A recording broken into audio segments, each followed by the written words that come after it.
Hello everybody, welcome to Glass Half Dead, and today I'm going to be telling you how to build your Warhammer 40,000 Kill Team starter set. And towards the end of the video, I'm going to show you full 20-man rosters that you can aspirationally build to, including telling you exactly how to build either your 5 Reavers or your 10 Fire Warriors from the starter box if you don't want to expand to anything else just yet. Let's get started with the set. So no doubt you've opened it up and you've looked at all of the plastic and all of the books and you're possibly a little bit confused. You've looked at the book and you see you actually have quite a few options for the different ways that you can build both the Reavers and the Fire Warriors. And of course you want to keep it fluffy, you want to like what you're putting on the board, but you also don't want to put on the board something that is genuinely bad. Well, don't worry, we will come to that soon. So let's start with the terrain. I suggest you just build it exactly as the instructions tell you, and it will appear looking like what is currently on screen. Now, for those of you that are a little bit more seasoned with Kill Team, you might look at that board and say, it's a little bit sparse. And I have to agree, although it's beautiful terrain, all of the parts are so large that you actually end up with a very one-sided board that's really going to help shooting armies. So whilst it's a great start of terrain, you are probably going to want to prioritize buying more terrain. Now I know everybody wants to buy more models first, but let me show you this. Munitorum armored containers. These are honestly some of the best terrain you can buy. The 3 containers go into pretty much any board without looking out of place, and you also get a whole bunch of scatter terrain. If you add this to your original purchase of this, you'll have a very busy board with line of sight blocking and obscurity. I strongly recommend picking this up. Now it's not as exciting as models, I know, but if you want a really good gameplay experience, consider it.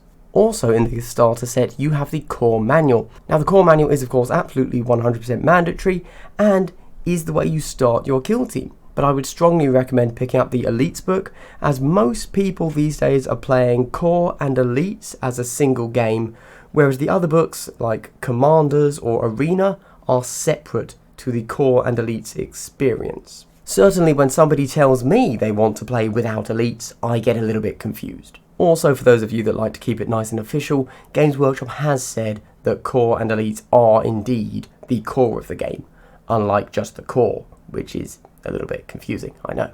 Okay, and now let's go over to how to expand your Space Marines. I've gone with 3 different options you can purchase. I think that the easy to build Primaris Space Marine Intercessors are just a great kit. They're cheap, you get 3 powerful big bodies, one of them comes with an Auspex.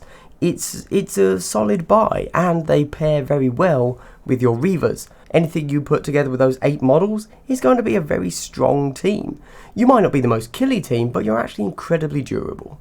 I would then recommend picking up the Scout box with sniper rifles. Not because you want sniper rifles, unfortunately they're kind of bad. For these guys it's all about the missile launcher. Also, I've got to say, this might just be me liking cloaks over power armor, but I think that the sniper rifle scouts just look cooler than the normal bolt marine scouts. So actually, and I'm going to come to the roster later on, but I would entirely recommend running the scouts with snipers as scouts with bolters. Nobody's going to have an issue with that, because although technically they don't have a bolt gun, all of the scouts are the same, so there's no way you can mix up who's got what. And in my opinion, in this game, if somebody asks why you've decided to do it, it is completely legitimate to just say, I think they look cooler that way. I then struggled to decide whether I should tell you to pick up a Stern Guard veteran squad or a regular tactical squad. They both have different options. Now the tactical squad allows you to get a missile launcher, and the missile launcher is good, but I decided that since I said pick up the Scout missile launcher, we wouldn't double up on missile launchers. Instead, I've decided to go with the Stern Guard veteran squad.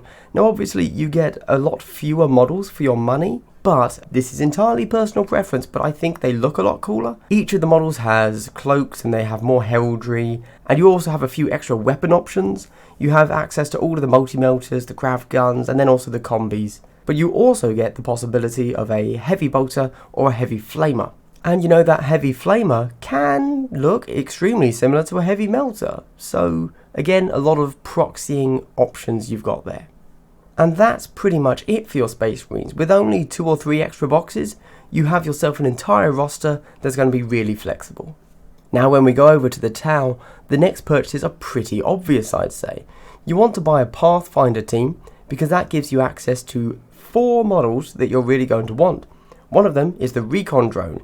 That is an absolutely amazing model, possibly the best single model in the game. But then you also get access to 3 rail rifles. You could also make that 3 ion rifles if you'd prefer, but either way, the Pathfinder gunners are a staple to any Tau team.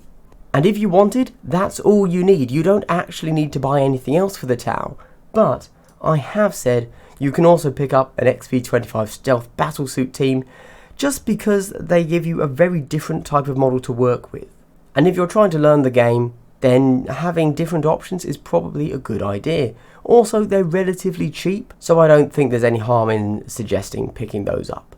Okay, and now we come to the roster section of the video. I'm going to very quickly go over how you should build what you got in the starter box, and then also what you should do with the extra models that you've expanded out with.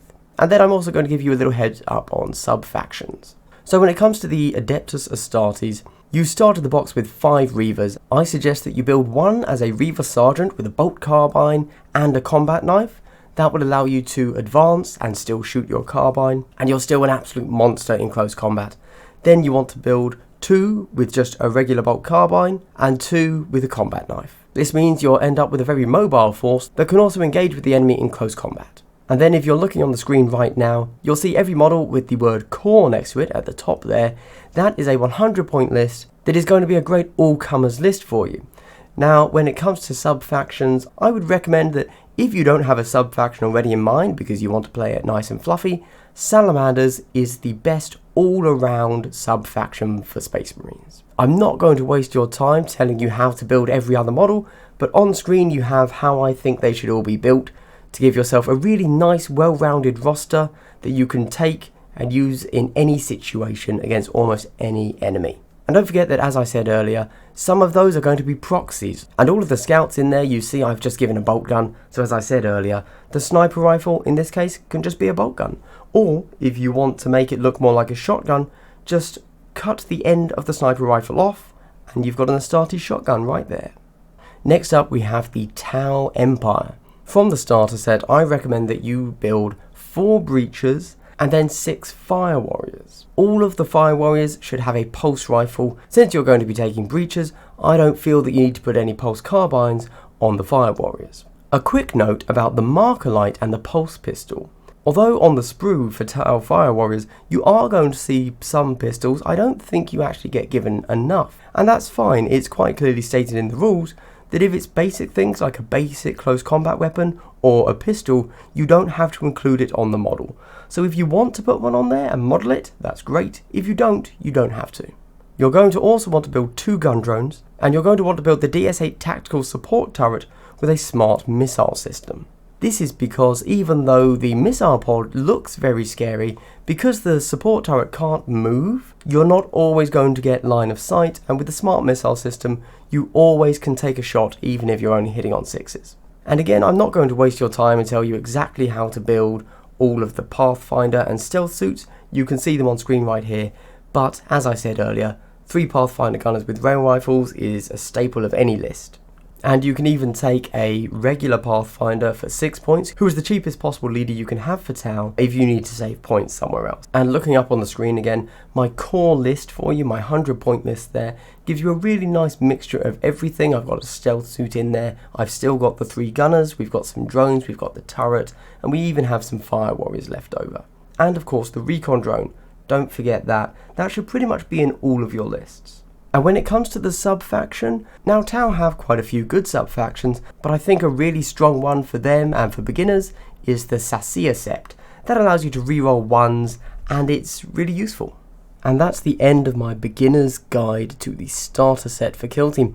And I really do hope that you've enjoyed this video. And if you're new to Kill Team, I really hope that this video has helped launch you into playing the game and finding out just how fun Kill Team can actually be. And I would recommend definitely stay tuned for the next and final video in my Kill Team beginner's guide. It is going to be the holy grail of all wargamers everywhere. It's going to be how to find other players to play against. Because if you just walked into a Games Workshop store and thought, hey, that sounds cool, I want to play 40k but I don't have the time, so I'm going to play Kill Team instead, then you can't really play it against your own and get the full social experience that is playing a miniatures wargame. So in the next and final video, I'm going to tell you everything I've learned in my 2 years of playing Kill Team that will help you, hopefully, find a community, because it's really all about finding a community more than just finding a game.